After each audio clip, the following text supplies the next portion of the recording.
শহরের তুলনায় আমাদের গ্রামও কিন্তু পিছিয়ে নেই, গ্রামও এগিয়ে গেছে।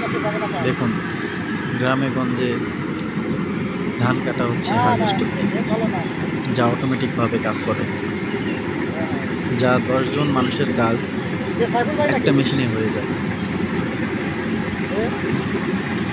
আগে যা আমরা অতীতে কখনো কল্পনাও করতে পারিনি যে এইরকম হারভেস্টার মেশিনের মাধ্যমে আমাদের অনেক জমিতে বা আমার বাপদাদার জমিতে ধান কাটানো হতো, যা আমরা টেলিভিশনে অথবা বিভিন্ন ভিডিও সোশ্যাল মিডিয়াতে দেখেছি বাইরের দেশে মেশিনের মাধ্যমে ধান কাটানো হচ্ছে। আসলে আমাদের কৃষি অনেকটাই এগিয়ে গেছে এবং আমরাও অনেকটাই এগিয়ে গেছি। এখানে দেখুন ধান কিভাবে বস্তা করা হচ্ছে মেশিন থেকে বের করে।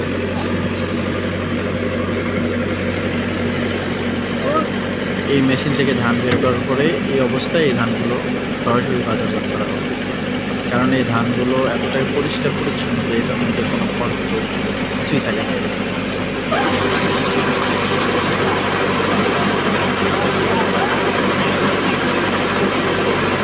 ধন্যবাদ সবাইকে, সবাই ভালো থাকবে